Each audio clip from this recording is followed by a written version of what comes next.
어제 KBS는 가수 이찬원이 2024년에 달성한 업적을 정리하는 데만 무려 20분을 할애할 정도로 그의 행보가 여러 면에서 커다란 이슈와 화제를 일으켰다고 합니다. 사실 이찬원이 불과 몇 년 전까지만 해도 무명에 가까운 신의 가수였음을 떠올려보면 2024년 한 해의 성과를 요약하는 데 20분이나 걸린다는 것은 그야말로 놀라운 비약적 성장의 증거가 되겠지요. 특히 12월에 열렸던 서울 고척 스카이돔 콘서트를 성공적으로 마무리하며 다시 한번 역시 이찬원이라는 말을 입증해낸 사건이 여러 가지 통계와 기록을 뒷받침합니다. 그는 문자 그대로 걸어다니는 중소기업 수준이라는 표현이 어색하지 않을 만큼 어마어마한 수입을 창출했고, 이 소식은 방송가와 음악계 심지어 경제계까지 들썩이게 만들었습니다. 먼저 가장 화제를 모은 건 이찬원 2024년 수입이 370억 원에 달할 거이라는 추정치입니다. 물론 이는 정확한 공식 자료가 아니라 업계 전문가들과 방송사 관계자들의 추정 수치이긴 하지만 그의 콘서트 수입과 앨범 판매량 거기에 각종 광고 모델 출연료까지 합하면 그 수치가 결코 터무니없지는 않다는 게 중론이지요. 실제로 2024년 상반기에만 전국 투어, 콘서트를 통해 약 90억 원을 첫 정규 앨범인 이찬원으로의 판매 수익으로 200억 원 이상을 그리고 광고로만 30억 원에 육박하는 금액을 벌어들였으리라는 예측이 있습니다. 이런 추정치에 따르면 하반기 중간에 발표된 음원 성적이나 추가 협찬 계약 등을 고려하면 370억 원 안팎의 연매출에 근접했다는 말이 충분히 납득이 간다는 것이죠. 대다수의 가수들이 1년에 수억 원을 벌기도 쉽지 않은 상황에서 이찬원은 전국구 스타이자 트로트계의 핵심 아이콘으로 떠오르며 광고 앨범 콘서트 등에서 고른 성과를 내고 있으니 걸어다니는 중소기업이라는 수식이 결코 과장이 아니라고 봐야 할 것 같습니다. 이에 대해 업계에서 흥미롭게 보는 대목은 이찬원이 단지 트로트 팬층에 국한되지 않고 젊은 세대부터 중장년층, 노년층까지 폭넓은 지지를 얻고 있다는 점입니다.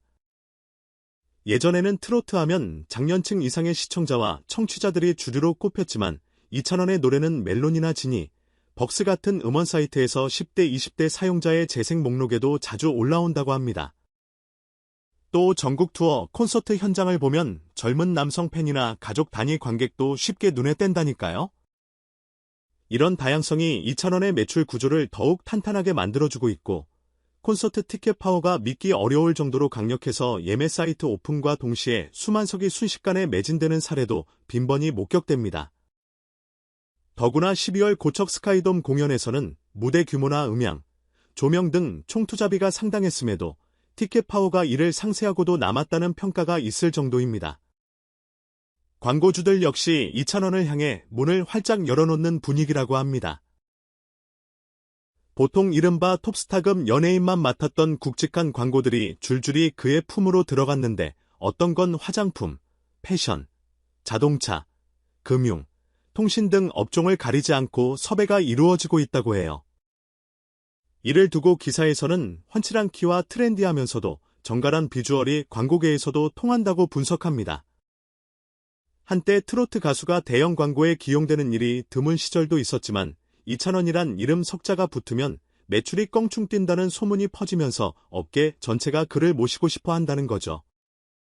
하지만 이와 관련해 이영호 아나운서는 이찬원이 광고계의 골칫거리라는 발언을 했다고 전해집니다. 다소 충격적으로 들릴 수 있지만 그 의도가 단순히 부정적 의미가 아니라 이찬원의 영향력이 너무 커서 브랜드가 그를 섭외하려면 막대한 비용이나 까다로운 조건을 감수해야 하는 부담이 크다는 의미로 해석됩니다. 즉, 이찬원과 계약을 성사시키면 브랜드 인지도나 매출면에서 엄청난 상승 효과를 노릴 수 있지만 동시에 그의 팬덤과 언론의 주목도가 과열될 수 있어 회사가 더 많이 신경 써야 한다는 양면성이 있다는 것이죠. 특히 이찬원의 팬덤 규모가 워낙 커서 그가 홍보하는 브랜드를 응원하는 동시에 제품 품질이나 서비스에도 매우 높은 기준을 요구하는 경우가 많다고 합니다. 브랜드 이미지가 조금만 삐끗해도 이찬원 팬으로서 실망했다는 식의 반응이 쏟아져 브랜드가 곤란해지는 상황도 벌어질 수 있다는 거죠. 그러다 보니 광고주 입장에선 엄청난 마케팅 효과를 얻되 동시에 리스크도 함께 짊어져야 한다는 의미에서 이영호 아나운서가 광고계의 골칫거리라 표현했다는 겁니다. 물론 이것은 엄밀히 말하면 그만큼 2,000원이 대단하다는 다른 말이기도 하지요. 어쩌면 광고주들은 이런 부정적이면서도 긍정적인 긴장을 기꺼이 감수하면서 2,000원과의 계약을 따내려고 경쟁하고 있으니 말입니다. 것처럼 2024년은 2,000원에게 본인의 역량과 팬덤 파워를 증명하는 해였다고 할 수 있습니다. 여러 데이터를 통해 뒷받침되는 그 수치는 상반기에만 370억 원의 매출을 추정케 만들고 하반기 공연까지 모두 합치면 그 이상일 수도 있다는 관측이 많다니 이런 성공을 어떻게 달성했는지 궁금해지는 이들도 많을 것입니다. 일각에서는 2,000원이 기미로라는 앨범으로 초동 판매량 110만 장을 기록했다는 게 가장 큰 한방이었다고 말합니다. 초동 100만 장은 K-팝 아이돌 그룹도 달성하기 쉽지 않은 성적이라 트로트 장르에서 이게 가능하다는 사실이 엄청난 파급력을 불러일으켰죠.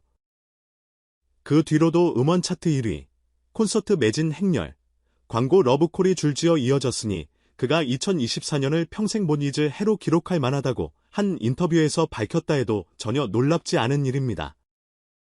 물론 이렇게 막대한 수입을 올리면서 2,000원 소속사인 물고기 뮤직도 함께 성장하게 됩니다. 기사에 따르면 물고기 뮤직은 2024년 3월 서울 마포구에 위치한 6층 건물을 법인 명의로 45억 원대에 매입했다고 전해집니다. 그 과정이 바로 2,000원이 벌어들인 자금이 소속사의 운영과 투자에 재투입된 예라는 시각이 있죠. 보통 엔터테인먼트 기획사가 자사 소속 가수의 활동에 폭발적인 수익을 내면 연습실 확장이나 빌딩 매입 등을 통해 회사 자산을 늘리고 아티스트를 위한 더 나은 환경을 마련하곤 합니다.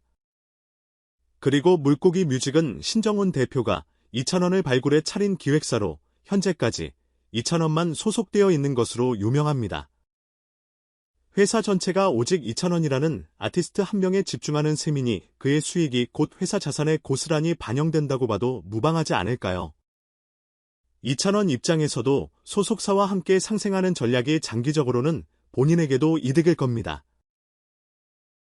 지나치게 규모가 커진 기획사에서는 다른 가수들과 경쟁해야 하거나 회사가 2,000원 외에 다른 프로젝트에 투자하여 본인에게 충분히 집중하지 못할 수도 있죠.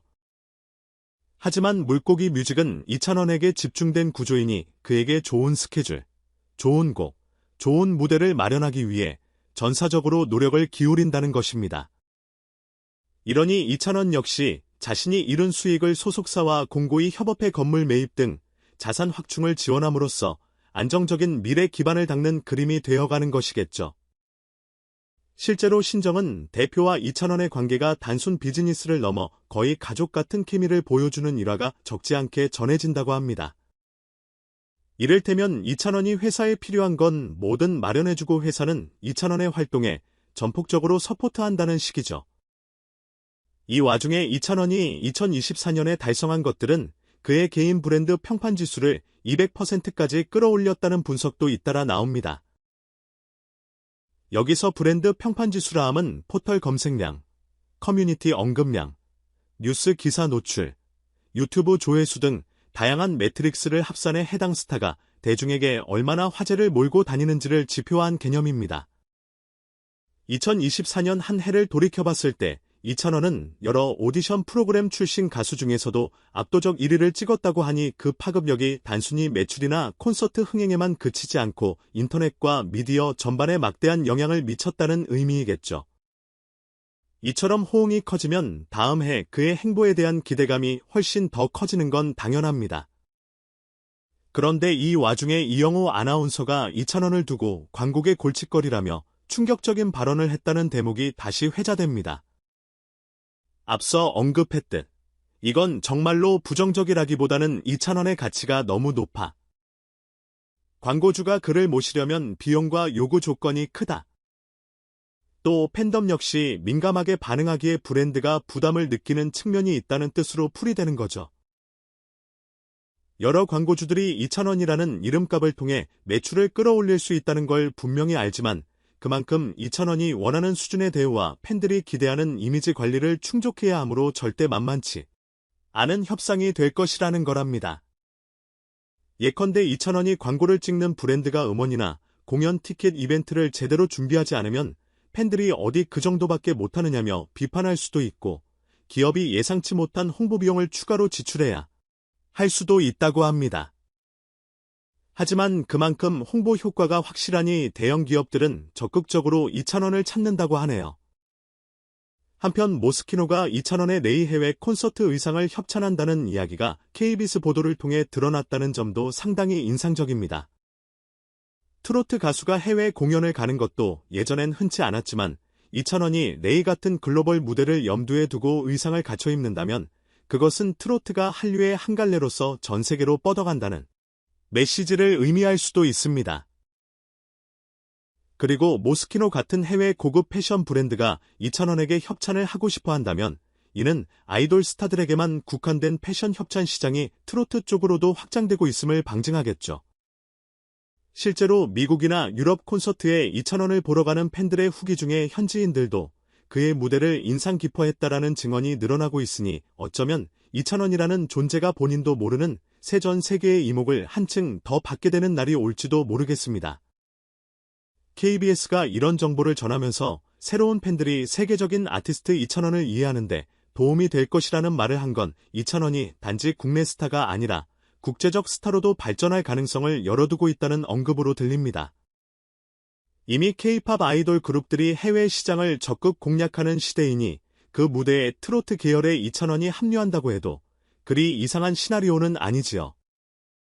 오히려 독특한 색깔을 보여줄 수 있기에 더 주목받을 수도 있습니다. 가령 유럽 공연장에서 이찬원이 랩 콘서트 때 입었던 모스키노 의상을 걸치고 한국 트로트와 팝 발라드가 섞인 곡을 열창한다면 동양적인 정서와 서양의 화려한 패션이 어우러지는 한류의 새 면모가 펼쳐질지도 모르겠네요. 그 과정에서 스태프와 팬들이 엄청나게 분주해지겠지만 결과가 좋다면 이보다 멋진 사례가 또 있을까요? 결국 이런저런 모든 소식을 종합해보면 이찬원이라는 아티스트가 2024년 한 해를 어떻게 보냈고 그 성과가 얼마나 엄청났는지 그리고 그 파장이 2023년, 2024년 이후까지도 이어질 수 있는가 하는 문제로 자연스럽게 귀결됩니다. 기사에서는 이찬원이 팬들과 함께 일으킨 시너지를 높이 평가하며 그가 한 해 동안 얻은 수익과 그걸 통해 만들어낸 성과 그리고 언론이나 방송국, 광고주들 사이에서의 위상이 거의 독보적이라는 결론에 도달했다고 말합니다. 예전에 트로트는 모래된 장르 성장성 한계 등으로 치부되기도 했지만 이찬원이 그 벽을 깨고 한류 흐름에 합류했다는 점이 포인트이겠죠. 이런 성공 모델이 확립되면 제2의 이찬원, 제3의 이찬원을 꿈꾸며 뒤따르는 신인들도 더 늘어날 것이고 그로 인해 트로트 생태계 전체가 확장될 수 있습니다. 이미 여러 오디션 프로그램을 통해 재능 있는 젊은 가수들이 대거 발굴되고 있는데 그중 누군가는 이찬원을 보며 꿈을 키웠다라고 이야기하기도 한다니 그 영향력이 하나의 문화 흐름을 만들어내고 있음을 알 수 있죠.